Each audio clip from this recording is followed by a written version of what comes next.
A Copa é agora. Tite convoca os 23 escolhidos. O comandante Seleção Brasileira anunciou na tarde desta segunda-feira, 14h05, e os 23 nomes escolhidos para defender a amarelinha no Mundial que será realizado na Rússia. Em meio a diversas pistas, o técnico Tite já havia deixado de certa forma claro, pelo menos 17 nomes certos para a Copa do Mundo.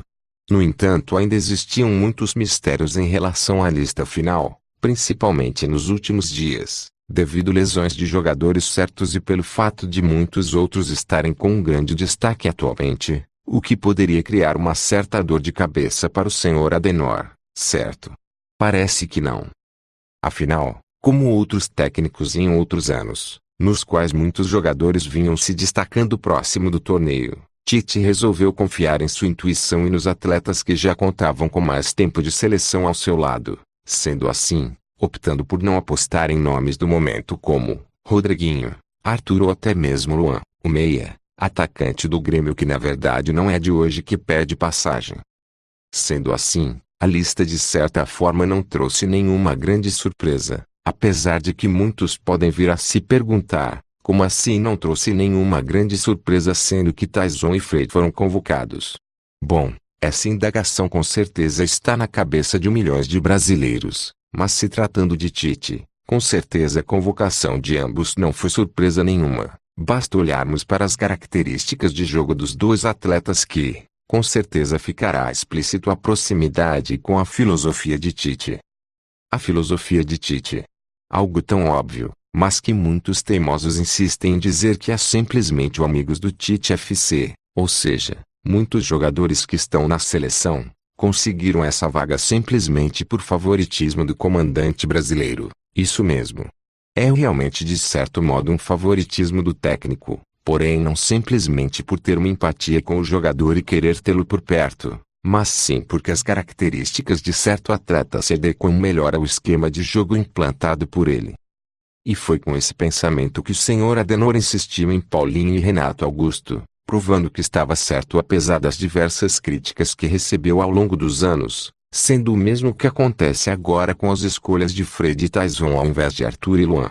No entanto, não podemos nos deixar cair na ignorância de outras Copas, caso o Brasil seja eliminado. A primeira crítica será pelas escolhas diferentes do comandante, assim como vimos em 1998, quando Zagallo não levou o Romário e em 2010, quando Dunga deixou Neymar e Paulo Henrique no esquecimento. Entendam, obviamente que seria uma vantagem maior para nossa seleção, mas o Brasil não perdeu o torneio pela ausência dessas craques.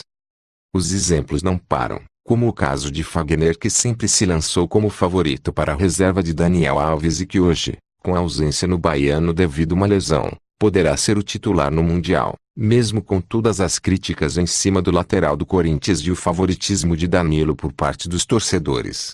Mais uma vez tocamos no assunto esquema tático, onde o de Tite se baseia muito em transições rápidas, algo que Daniel Alves e Fagner sempre foram superiores em relação aos demais concorrentes. No caso de Danilo, um lateral tecnicamente forte ofensivamente, mas que apesar de ter sérias limitações na parte defensiva, também esquece muitas vezes sua posição no campo, criando uma avenida para os adversários.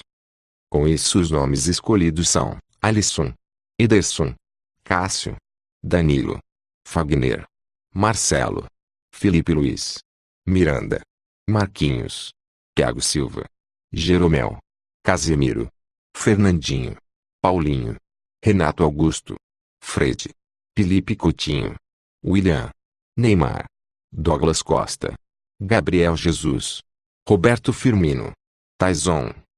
E são com esses atletas, caso não ocorra mais nenhuma baixa, que veremos a seleção brasileira tentar levantar pela sexta vez aquele que é o maior troféu de todos no mundo do futebol.